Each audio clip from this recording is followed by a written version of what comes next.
C'est avec grand plaisir que je vous accueille aujourd'hui dans le cadre de cette 19e édition des universités de la formation, de l'éducation et de l'orientation. Le thème abordé cette année, « Partir pour mieux grandir », nous tient particulièrement à cœur à la MPS, car il nous permet de mettre en perspective le travail fait dans cette maison au sein de notre pôle Europe et de faire le lien avec notre fédération, la fédération Léo Lagrange, notamment dans sa dimension internationaliste. Sur ce thème, je citerai que 3 actions: Inter-Échange, qui œuvre depuis 1960 sur la jeunesse en action et la mobilité internationale, la création des 11 fédérations Léo Lagrange en Afrique, qui portent les valeurs de notre mouvement sur ce continent et qui favorisent la mobilité des hommes et des idées, et le travail spécifique mené par Michel Joly, le président de la MPS, et Jean-Louis Villon, notre trésorier, au Kurdistan irakien, afin de permettre et de mettre en place la mise des structures qui permettent de former les futurs acteurs de l'éducation populaire. Partir pour mieux grandir, c'est une idée ancienne. Elle entre depuis toujours dans la formation des élites, la noblesse, la bourgeoisie, les artistes, mais aussi les compagnons du Tour de France. Comment, dans une société mondialisée, faire mieux partager l'expérience de cette mobilité choisie au plus grand nombre? Partir, c'est pas forcément partir loin. Le passage de la rive droite d'un fleuve vers sa rive gauche peut parfois être infranchissable. Nous le savons à Bordeaux, et je vous remercie de nous avoir rejoints aujourd'hui sur la rive droite. Partir pour mieux grandir devrait être l'expression d'une volonté individuelle. Mais il faut aussi prendre en compte à chaque fois l'entourage qui laisse partir. Partir, c'est démontrer en acte son autonomie, c'est mettre en mouvement, c'est quitter ce qui est connu pour accepter de se mettre en danger dans un parcours souvent initiatique. L'idée de partir pour mieux grandir porte en elle le sentiment contradictoire de la crainte du départ et de la jubilation de la découverte. C'est probablement cette contradiction qui nous fait grandir en expérimentant le concept d'altérité. Ceux qui reviennent différents. Ils ont fait l'expérience qu'il existe d'autres choix possibles. Et cette certitude d'avoir le choix permet à chacun d'assumer les contraintes d'ici et maintenant. Pendant ces universités, les liens entre la mobilité et la formation seront abordés avec des éclairages multiples. Universitaires, philosophes, sociologues, entrepreneurs, stagiaires, historiens, acteurs des politiques publiques. Je suis certain que nos échanges et nos travaux permettront d'ouvrir de nouvelles perspectives, car pour citer Léo Lagrange, aux jeunes, il ne faut pas tracer un seul chemin, il faut ouvrir toutes les portes. Merci de votre attention et bonne université à chacun.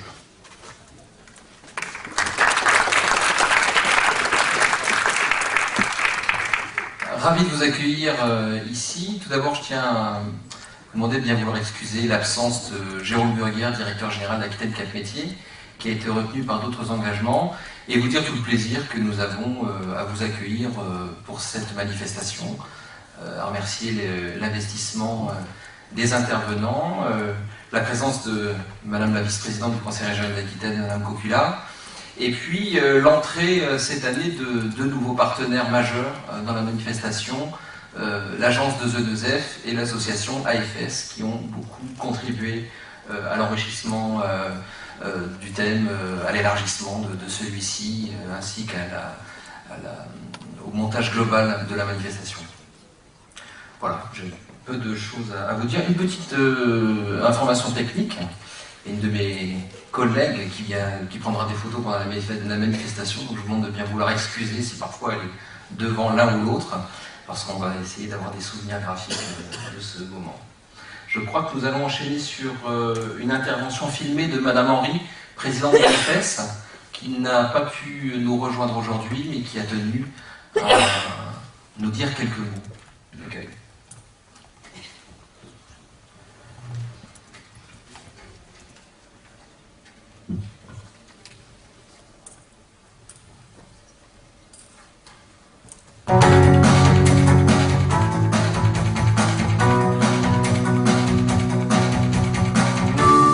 Mesdames et messieurs, je regrette beaucoup de ne pas être avec vous pour débattre de ce grand sujet Partir pour grandir.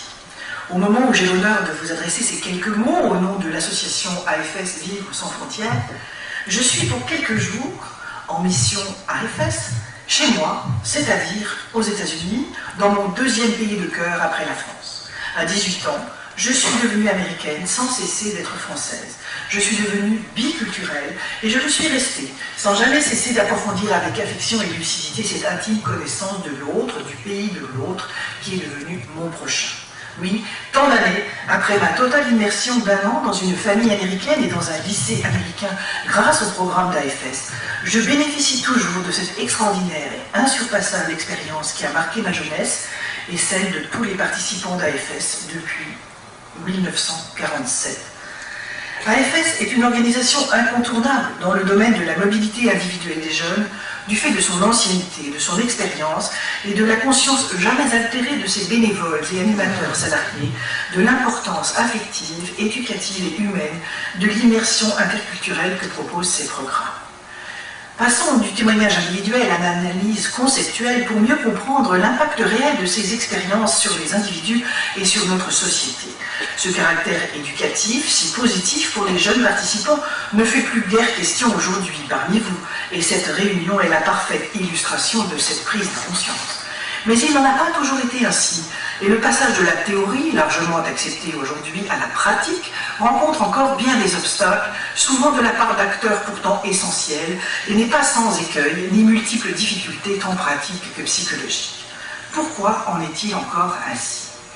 Toutes les civilisations ont inventé des rites de passage, selon l'expression heureuse formulée par l'éthologue français Arnolphe van Gennep au tournant du siècle dernier, pour formaliser la fin de l'enfance et permettre à chaque individu de prendre sa place dans le monde des adultes.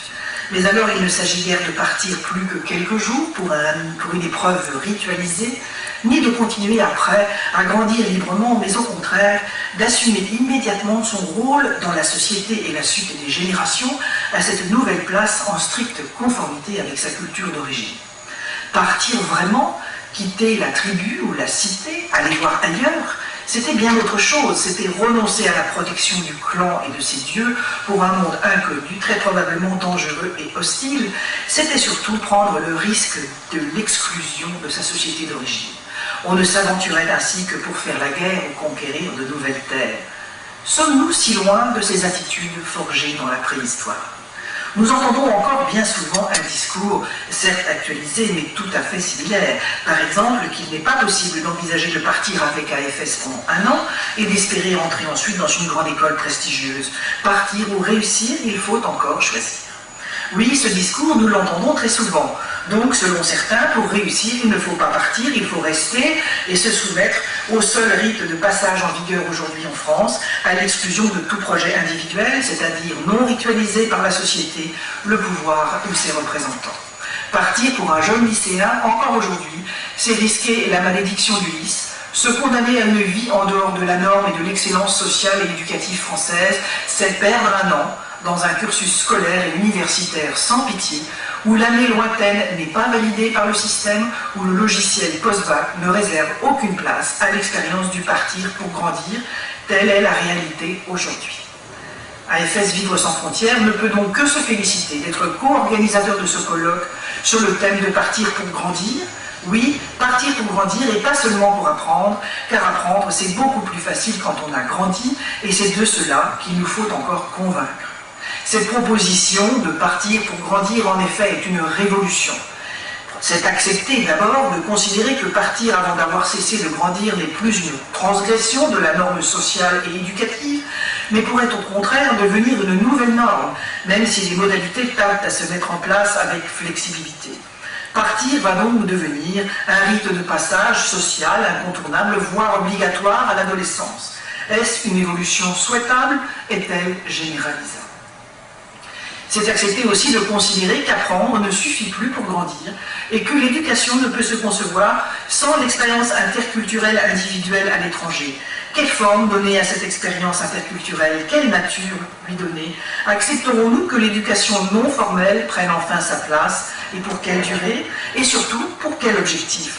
S'agira-t-il d'ouvrir brièvement la fenêtre d'une chambre avec vue plus ou moins exotique pour la refermer aussitôt sur un nouveau conformisme social et économique en adéquation avec le politiquement correct du moment? Sera-t-il possible, dans le grain semé, de laisser croître le germe de l'aventure et de la liberté? À nous d'en débattre ensemble. Qu'est-ce que l'expérience pratique d'AFS peut apporter dans ce débat? Au-delà de la théorie, n'oublions pas que cette expérience doit impérativement être volontaire et heureuse, car elle peut tout aussi bien être un désastre traumatique pouvant entraîner des troubles psychologiques plus ou moins graves, pouvant aller jusqu'au suicide. Ce serait une erreur grave de penser que partir pour grandir est la solution pour tous et que c'est une expérience banale, essentiellement fun et sans conséquences profondes. Respectons la fragilité de l'adolescence, excluons absolument de l'expérience les adolescents fragiles ou en déséquilibre psychologique. Partir n'est pas un médicament ni un traitement. Surtout, aussi, n'inversons pas la stigmatisation en dévalorisant ceux qui ne veulent pas partir. Sachons qu'il existe d'autres moyens de grandir. Dans cet esprit, il est indispensable d'évaluer le mieux possible les capacités d'adaptation de l'adolescent avant son départ, de lui donner une formation attentive sur l'expérience qu'il va vivre dans sa culture d'accueil. Il est indispensable de le suivre avec attention et affection tout au long de l'expérience et au retour de l'aider à retrouver sa place dans sa société naturelle. Partir pour grandir avec AFS, qui respecte intuitivement les 3 phases du rite de passage identifiées par Van Gennep, c'est avant, c'est pendant et c'est après, ce qui institue et formalise un nouveau rite de passage alternatif, conforme avec modestie à la sagesse millénaire des peuples et indispensable à la valorisation personnelle et sociale de l'expérience. Allons plus loin encore dans l'analyse, au-delà de l'acceptation sociale du rite de passage, facteur d'intégration. Allons vers un degré supérieur de l'évolution de l'adolescent permettant la valorisation du choix individuel et de la responsabilité personnelle qui en résulte vis-à-vis de soi-même, des autres et du monde qui nous entoure. On ne part pas pour grandir, mais on grandit intellectuellement et spirituellement parce qu'on est parti, et surtout parce qu'on a décidé de partir. Pour un adolescent, c'est parfois la première décision individuelle grave que l'on prend pour soi-même, et c'est très important. Il ne faut surtout pas faire de ce partir pour grandir une nouvelle norme obligatoire, un substitut du service militaire. Partir pour grandir, c'est insuffisant, car c'est un projet égoïste et univoque. La véritable expérience éducative interculturelle ne se conçoit pas sans altérité. Partir avec AFS, c'est aussi apporter quelque chose de soi-même et de sa culture à ceux qui vous accueillent. C'est être un ambassadeur actif et fier de ce qu'on est, pas un apprenant passif. Partir avec AFS, c'est apprendre à donner, donc savoir et aimer ce que l'on a à donner. Partir doit rester un projet personnel, à construire, dans la durée, selon des modalités originales et individuelles, idéalement hors de tout contact avec la famille naturelle et le milieu scolaire d'origine.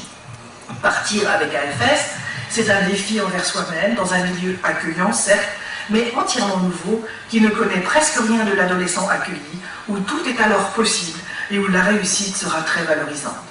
Grandir en étant parti avec AFS ne se conçoit pas sans une expérience affective, souvent profonde et durable, avec la famille d'accueil ou certains de ses membres. Relations enrichissantes, permettant une absorption quasi osmotique de la culture et de la langue d'accueil, comme dans la famille primordiale pour la langue maternelle. Le participant est un enfant comme les autres, ni un invité, ni un pensionnaire. L'affectivité est l'amortisseur indispensable de la composante puissamment émotionnelle de l'expérience. Cette expérience doit être profonde et forte pour être utile. Elle ne devrait pas être un épisode touristique superficiel de plus. Tel est le risque s'il devient obligatoire de partir par conformisme social ou éducatif. Il est utile de placer l'expérience dans la continuité d'un idéal qui se perpétue par la participation de chacun. Le bénévolat, essentiel dans les valeurs fondatrices d'AFS, assure cette continuité et permet le sentiment d'appartenance indispensable pour valoriser l'expérience et lui donner du sens à l'envers. En conclusion, contrairement aux échanges organisés au niveau universitaire entre jeunes adultes, les échanges lycéens nécessitent un vrai savoir-faire touchant à la fois la psychologie, la discipline, la sécurité, l'affectivité et les fragilités spécifiques de l'adolescence.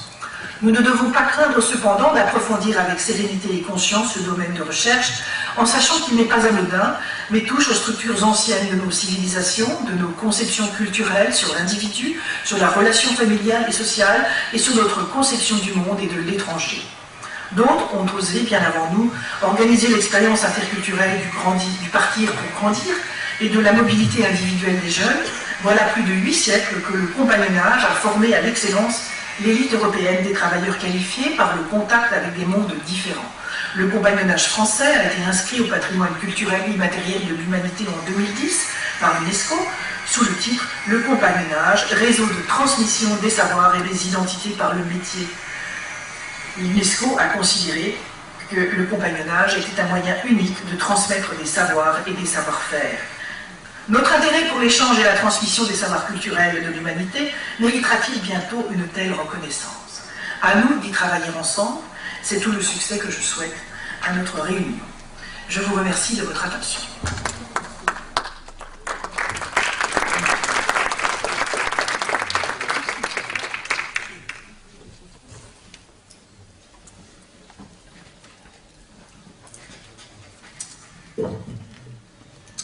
Bien, bon après-midi donc à toutes et à tous. C'est un grand plaisir, bien entendu, de participer à ce lancement. D'abord parce que c'est le lancement d'une université. C'est le lancement d'une université, donc c'est un moment clé pour qu'on échange, pour qu'on apprenne, pour qu'on crée cette capacité à faire une valeur ajoutée donc, dans l'esprit critique. Et pour une institution comme celle que j'ai l'honneur donc de diriger, il y a un aspect catharsique qui est important. Et je voulais remercier tous les organisateurs de me permettre, à Sébastien, de permettre à 5 ou 6 donc, de mes collègues de pouvoir participer à ces travaux, parce que, comme vous le savez, l'Agence Europe Éducation Formation France est une jeune institution. Elle a, Régis Ritz dirait peut-être une vingtaine d'années, moi je dirais plutôt une dizaine d'années officiellement donc à Bordeaux. Et le fait de participer à la 19e université, c'est pour nous le signe que nous avons, d'une certaine manière, bien grandi. Mais pour bien grandir, nous sommes beaucoup partis donc sur la rive gauche, peut-être de la Garonne, et donc c'était bien de repartir du côté du soleil levant et d'être ici donc à Artigues. Alors nous sommes beaucoup partis et probablement que nous partirons encore plus dans les années à venir, nous partirons encore plus dans les réseaux que nous créons avec les autres agences, parce que par ma voix, ce sont donc il y a plus de 50 agences qui s'occupent donc des financements européens de la mobilité qui s'expriment. Mais nous sommes aussi beaucoup partis parce que, comme vous le savez, au démarrage, il y avait un tout petit programme qui s'appelait Erasmus. Et puis aujourd'hui, nous sommes face à une flotte qu'Ulysse, je suppose, aimerait bien conduire. Une flotte qui s'appelle Grundtvig, une flotte qui s'appelle Comenius, une flotte qui s'appelle Leonardo et qui s'appelle encore Erasmus. Alors toute cette flotte va se transformer en une grande armada. Cette grande armada, ça va être le programme Erasmus+, et pouvoir participer donc à ces travaux ici avec les responsables donc de la mobilité locaux mais nationaux, avec l'agence donc AFS. C'est aussi pour nous la capacité de réfléchir à ce qu'a été le destin de la grande armada. On sait très bien, et ça a été rappelé par la présidente d'AFS, qu'il fait partie d'un rite initiatique que de vouloir aller plus loin. Ulysse en est une belle image, mais pour une institution qui a trop souvent tendance à ne pas réfléchir à ce qu'est son apport dans la promotion sociale, nous sommes dans la maison de la promotion sociale, dans l'apport individuel à chacun de ceux qui la composent, mais surtout dans ce que nous espérons, cette valeur ajoutée difficile, parfois à discerner entre ce que nous apportons à chacun de ceux qui profitent des programmes, mais aussi à tous ceux qui aujourd'hui les emploient, c'est quelque chose pour nous qui est assez essentiel. Et quand on sait que finalement si Ulysse a fait tout ce parcours très long, c'était probablement pour symboliser cet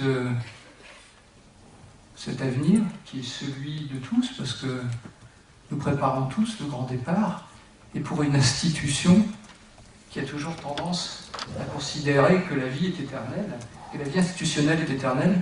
Pour nous qui sommes une jeune institution, qui savons que nous vivons dans un univers justement complètement en train de se transformer, où justement, cette capacité à pouvoir mourir est un élément essentiel.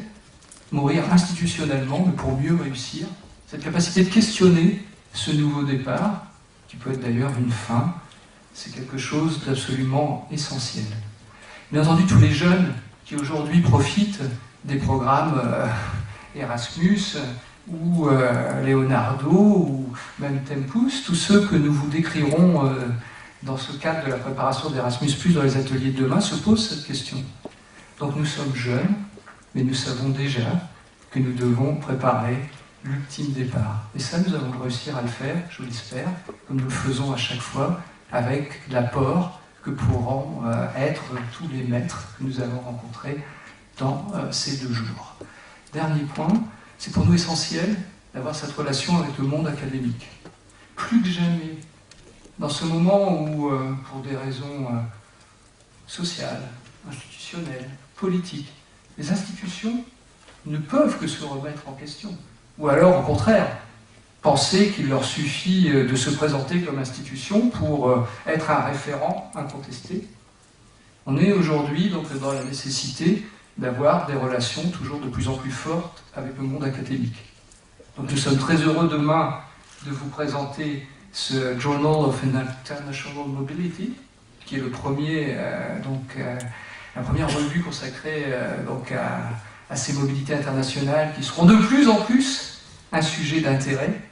Et donc c'est pour nous aussi le symbole de cette réussite, des liens que nous souhaitons mener avec le monde académique. Donc je vous souhaite donc de très beaux travaux. Et je voulais bien vous dire qu'il ne s'agissait pas pour nous simplement de vous présenter ce que nous faisons, mais bien que nous puissions ensemble échanger sur ce que sera un avenir qui sera forcément pas exactement le même que celui qu'on a pu connaître quand, à titre individuel, les uns et les autres, on a pu profiter, je pense, de ces mobilités et faire qu'aujourd'hui on a envie de continuer à aider les autres pour qu'ils puissent eux aussi en profiter dans les 20, 30, 40, 50 et peut-être dans le siècle qui vient. Merci à vous et très bon travail.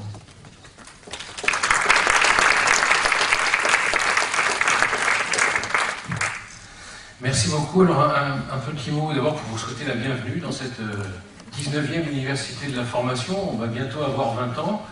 C'est un bel âge pour voyager. En même temps, en 19 ans, on n'a pas beaucoup voyagé, puisqu'on a tout fait ici, à la maison de la promotion sociale. En fait, le monde est venu à nous, donc on n'a pas eu trop besoin de voyager, si ce n'est par les idées et les échanges qu'on a pu avoir.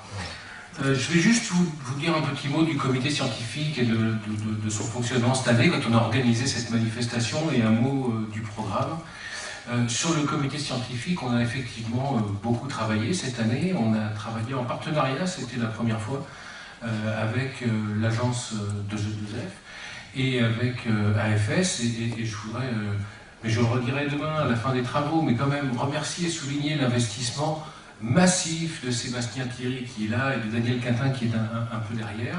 L'un de l'agence de G2F, l'autre de AFS, et de tous les personnels qui se sont autour d'eux activés pour vous offrir ce programme dont je vais vous dire un mot dans une seconde. Remercier aussi Jean-Pierre Michaud qui se cache derrière dans la console mais qui a travaillé depuis Aquitaine Cap Métier à organiser cette manifestation, ainsi que nos partenaires, l'école, alors je sais plus comment c'est, l'ESP en tout cas de Bordeaux, le rectorat, le conseil régional d'Aquitaine qui nous ont donné leur soutien durant toute cette organisation. Vous dire un mot, puisqu'on parle de mobilité aussi, et qu'on parle de mobile, que n'oubliez pas de l'éteindre, que ça perturbe nos échanges et nos enregistrements. Vous dire aussi quand même, vous l'avez peut-être remarqué avec ce que vient de nous dire Madame Henry, nous avons contacté des gens pour venir parler devant vous aujourd'hui de leur expérience de la mobilité. Beaucoup sont venus spontanément et quelques-uns n'ont pas pu venir alors qu'ils avaient véritablement envie de participer à ces échanges, mais la vie, les obligations professionnelles en ont décidé autrement. C'est le cas de Cédric Lapiche qui devait venir présenter son film et qui ne pourra pas être là. C'est le cas d'un autre Ulysse, Ulysse Gosset, dont vous vous rappelez peut-être de ses interventions à la télévision avec la Maison Blanche en arrière-fond pendant un temps, puis avec une chapka sur la tête depuis le Kremlin, puisqu'il était journaliste envoyé spécial. Lui aussi, en dernière minute, n'a pas pu venir. Mais chacun d'entre eux a tenu à s'exprimer et à vous faire parvenir un petit mot enregistré. Parce que ces expériences de mobilité internationale, tous ceux qui se sont expatriés le savent, c'est une expérience marquante. Et il y a ce besoin de témoigner de cette expérience qui est très fort, et même ceux qui n'ont pas pu venir, c'est le cas pour Cédric Lapiche, qui a aussi enregistré une vidéo que vous verrez ce soir, tous sont tenus à participer et à vous faire part de leurs sentiments à l'issue de cette mobilité, de la façon dont ça a été important pour eux et marquant pour leur avenir personnel et professionnel.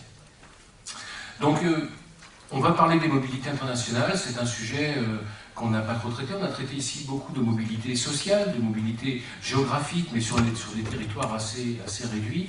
Là, on s'explose à l'international, et donc on est parti pour parler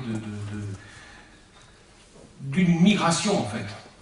Alors bien sûr, c'est pas Lampedusa, c'est généralement beaucoup moins tragique, mais c'est une migration quand même, c'est une migration particulière, parce qu'elle est en général temporaire, elle est en général légale, elle est encadrée par des organisations la plupart du temps, mais néanmoins c'est une forme de migration, c'est une forme d'expatriation, et c'est important, je pense, à garder en mémoire. Et c'est un mot, les mobilités internationales, qui recouvre des situations extrêmement différentes, qui sont différentes de par les objectifs qui sont poursuivis par les gens qui partent en mobilité, de par le cadre qui va les accompagner, qui va soutenir cette mobilité, selon que c'est un cadre professionnel, selon que c'est pendant les études.